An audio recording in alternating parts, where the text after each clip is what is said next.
അവൻ ദുബായിൽ നിന്ന് വന്നിട്ട് പറയാമെന്ന് കരുതി ഇരിക്കുകയായിരുന്നു. ആഹാ അമ്മ ഞാൻ ഇപ്പൊ വന്നെ. എടി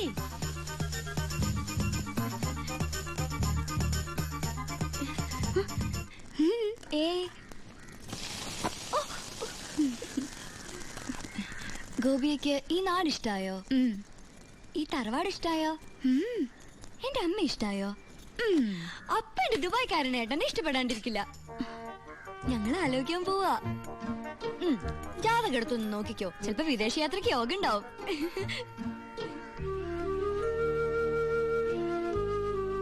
വന്നേ, ഒരു കാര്യം പറയട്ടെ. എന്താടാ പറ, എനിക്ക് ജോലിയുണ്ട്. അമ്മയ്ക്ക് അപ്പുറത്തെ ഗോപിയെ കുറിച്ച് എന്താ അഭിപ്രായം? ആ കുട്ടി അമ്മയുടെ മരുമോളായിട്ട് വരുന്നതില് വിരോധമുണ്ടോ? എന്റെ മനസ്സിലൊരു ആഗ്രഹം. നീ മിണ്ടായിരടി, ഞാനൊന്ന് പറഞ്ഞോട്ടെ. മോനെ അത് അമ്മ, ഇന്നലെ ഞാനൊരു സ്വപ്നം കണ്ടു. ഗോപിക കല്യാണ പെണ്ണായിട്ട് അണിഞ്ഞൊരുങ്ങി വരുന്നതും കത്തിച്ച് പിടിച്ച നിലവിളക്കായിട്ട് അമ്മ സ്വീകരിക്കുന്നതും. കല്യാണമൊക്കെ ഉണ്ണിയേട്ടൻ വന്നിട്ട് മതിയെന്നേ, അതിനു മുമ്പ് നമുക്ക് ഉറപ്പിച്ചു വെക്കാലോ. ഏട്ടൻ നിൽക്കുമ്പോ അനിയന്റെ കല്യാണം നടത്തുക എന്ന് വെച്ചാ അമ്മ എന്തായി പറയണേ? ഞാൻ ഗോപികയെ ഉണ്ണിയേട്ടന് വേണ്ടി ആലോചിക്കുന്ന കാര്യാ പറഞ്ഞത്. ഗോപിക ഉണ്ണിയേട്ടന്റെ വധുവായിട്ട് വരുന്നതാ ഞാൻ സ്വപ്നം കണ്ടത്. നീ എന്നെ തീ തീറ്റിച്ചല്ലോടാ. അപ്പൊ ഏട്ടൻ ദുബായിൽ നിന്ന് വന്നാലുടൻ കല്യാണം.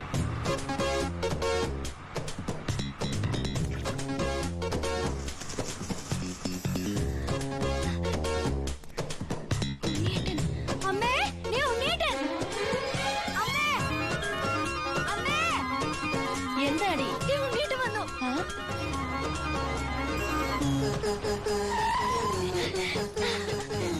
ഉണ്ണിയേട്ടൻ വന്നു.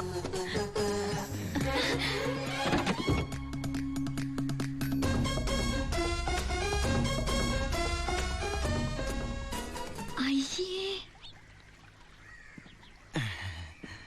ഇതെന്റെ ഉണ്ണിയേട്ടനൊന്നുമല്ല, ഇതേതോ പിച്ചക്കാരൻ ലോട്ടറി അടിച്ച പോലെ ഉണ്ട്. അനിയനാ? ആരുടെ അനിയൻ? അല്ല, ഉണ്ണിയുടെ അനിയനല്ലേ? അതെ. ആ, ഞാൻ ഉണ്ണിയുടെ ഫ്രണ്ടാ. ദുബായിൽ നിന്നാണ് വരവ്. എന്റെ പേര് ബിജു. BIJU, ബിജു. നല്ല പേരല്ലേ? അകത്തേക്ക്. നമസ്കാരം. സിസ്റ്റേഴ്സ് ആണല്ലേ? അയ്യോ, ആളെ കണ്ടപ്പോ ഒന്ന് പേടിച്ചുല്ലേ? പേടിക്കണ്ട, എന്റെ ഏട്ടൻ നല്ല സുന്ദരക്കുട്ടപ്പനാ. ആദ്യം അനിയൻ ഇരിക്കി. ഞങ്ങൾ ദുബായിക്കാരെ ഇരുത്തിയിട്ടേ ഇരിക്കാറുള്ളു. ഇരിക്കി. അച്ഛനാണല്ലേ? എന്റെ മോളുടെ. ഞാൻ വിചാരിച്ചു എന്റെ മോളുടെ ഇരിക്കുന്നു. ഔട്ട് ഹൗസിലെ പുതിയ താമസക്കാരാ. ആ വണ്ടി മാത്രം അവിടെ വെച്ചിട്ട് ബാക്കിയുള്ള സാധനങ്ങളെല്ലാം ഇങ്ങോട്ട് എടുത്തോ. എല്ലാം ഇങ്ങോട്ടേക്കുള്ളതാ. ഉണ്ണി തന്നുവിട്ടതാണേ. ഉണ്ണി വരുന്നതിനെ കുറിച്ച് വല്ലതും പറഞ്ഞായിരുന്നു? ഒന്നും പറയാൻ പറ്റാത്ത അവസ്ഥയാ. അപേക്ഷ കൊടുത്തിട്ടുണ്ട്. അപേക്ഷയോ? ലീവിനെ. വലിയ തിരക്കല്ലേ, ഒരു ദിവസം പോലും മാറിയിക്കാൻ പറ്റില്ല. അവിടെ എന്താ ജോലി? എനിക്ക് അവിടെ ഗോൾഡ് ഫാക്ടറിയിലാ ജോലി. തനിക്കല്ല, ഉണ്ണിക്ക്. ഉണ്ണി അവിടെ വലിയ പൊസിഷനിലല്ലേ? നിങ്ങൾക്കൊന്നും ചിന്തിക്കാൻ പറ്റാത്ത പൊസിഷനില്ലേ എന്ന് പറയുമ്പോ ദുബായിലെ ഷെയ്ക്കാ.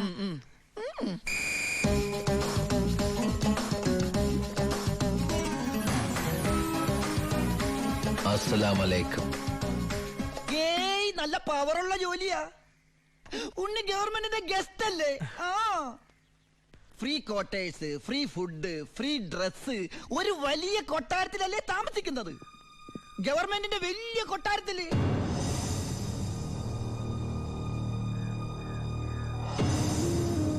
ആ കൊട്ടാരത്തിൽ പ്രവേശിക്കാൻ സ്പെഷ്യൽ പെർമിഷൻ വേണം. സദാസമയം പോലീസ് പ്രൊട്ടക്ഷൻ. ഉറങ്ങുമ്പോ പോലും പോലീസ് കാവൽ. ക്ഷവരം ചെയ്യാൻ പോലും സർക്കാരിന്റെ ബാല്യക്കാരാ.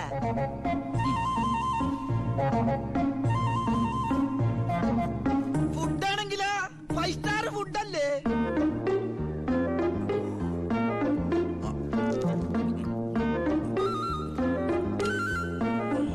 ചിക്കൻ വേണോ, മട്ടൻ വേണോ, ഡക്ക് വേണോ? ഓ, ഇങ്ങനെ ഒരു മകനെ കിട്ടിയ അമ്മ ഭാഗ്യവതിയാണ് അമ്മേ.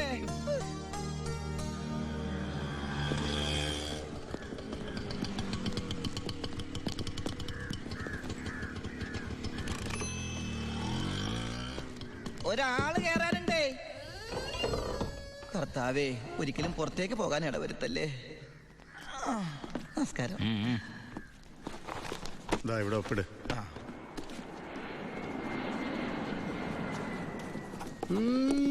ഇത് ആരുടെ ഒപ്പാടാ? എന്റെ അപ്പന്റെ ഒപ്പ. അപ്പം മരിച്ചപ്പോ എനിക്ക് തന്നതാ. ആ മതി മതി മതി. ഈ സാധനങ്ങളൊക്കെ സ്റ്റോറി കൊണ്ട് ഏൽപ്പിച്ച് ഡ്രസ് മാറി സെല്ലോട്ട് ഞാനിപ്പ ഡീസന്റ് ആയി സാറേ. ഇതെന്റെ പേഴ്സല്ലേ? അതല്ലേ പറഞ്ഞ ഞാൻ ഡീസന്റ് ആയിരുന്നു.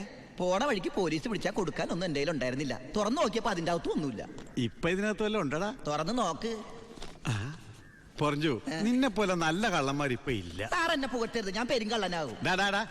അകത്തോട്ട് പോടാ. ആ ഈ പരോള് കഴിഞ്ഞു വന്ന വഴി ഞാൻ മറന്നു.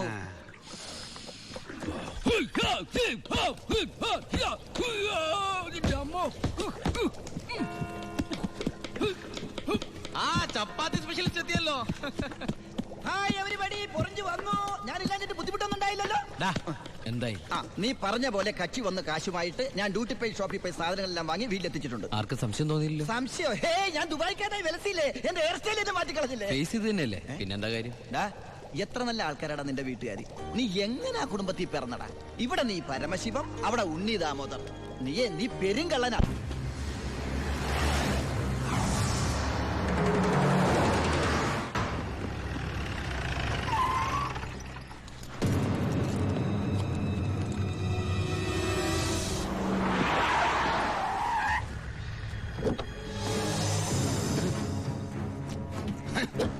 നീ വിഷമിക്കണ്ട മോനെ. വിഷമദ്യം കഴിച്ച് 3-4 തട്ടിപ്പോയത് കൊണ്ടാണല്ലോ നിനക്കിപ്പോ എന്റെ അകത്ത് കിടക്കേണ്ടി വന്നേ. അല്ലെങ്കിൽ നിന്റെ അപ്പൻ നിന്നെ പുല്ല് പോലെ പുറത്തിറക്കി കൊണ്ടുവന്നേ. നിനക്ക് ഇവിടെ യാതൊരു ബുദ്ധിമുട്ടും ഉണ്ടാകില്ല. അതിനുള്ള ഏർപ്പാടൊക്കെ ഞാൻ ചെയ്തിട്ടുണ്ട്. നമ്മൾ ഇത് എത്ര ജയില് കണ്ടിരിക്കുന്നടാ. അപ്പഴേ സാറേ, സൂപ്രണ്ട് സാറിനോടൊന്ന് പറഞ്ഞേക്കണം എവൻ ജിന്നാടമർക്കിയുടെ മോനാണെന്ന്. ആടാ മോനെ, കുറച്ച് ദിവസം കഴിയുമ്പോ നിന്നെ ഞാൻ ഹോസ്പിറ്റലിലോട്ട് മാറ്റിച്ചോളാം.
ഈ ജയിലിന്റെ ഉള്ളിൽ നിന്ന് ജീവനോടെ പുറത്തു പോകില്ല.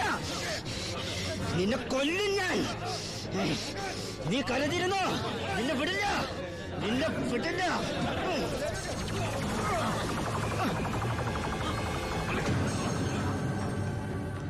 Paramasivam, sorry sir. എന്റെ മുമ്പിൽ വെച്ചാണ് അഭ്യാസം. പരോളിന് അപേക്ഷ കൊടുത്തിട്ടില്ല. എന്താണ് അവനോട്ട് ഇടപാട്? ഓൾ കേരള ക്രിമിനൽസ് അസോസിയേഷനിൽ അവനും മെമ്പറല്ലേ സാറേ. ഇടപാട് കാണാതിരിക്കൂ. മേത്തൊക്കെ സാമ്പാർ പോയി. ഇതിൽ ചോറും കൂടി വിളമ്പട്ടെ സാറേ? 2 പപ്പടം കൂടി തടാ, പൊടിച്ചു കളഞ്ഞാൻ. ആരാ ചോറ് വെച്ചത്? പപ്പടം ഇല്ലെന്ന് അറിയില്ലേ? മതിയെങ്കിൽ മാറ്. അവൻ എന്തിനാടാ നിന്നെ ചവിട്ടിയത്? അവനെന്നെ ചവിട്ടാൻ തോന്നിയിട്ടുണ്ടാവും. അപ്പൊ അവൻ എന്നെ ചവിട്ടാൻ തോന്നിയില്ലല്ലോ. അതിന് നീയല്ലല്ലോ അവന്റെ ഏട്ടനെ കൊന്നത്. നീ ഒരാളെ കൊന്നു എനിക്ക് വിശ്വസിക്കാനാവുന്നില്ല. കേട്ടുമടുത്തിട്ടുള്ള സാധാരണ പ്രശ്നം തന്നെ എന്റേതും. പക്ഷേ ഒരു നോർമൽ ആൾക്കുണ്ടാകാവുന്ന ഏറ്റവും വലിയ പ്രശ്നം സാമ്പത്തിക ബാധ്യത.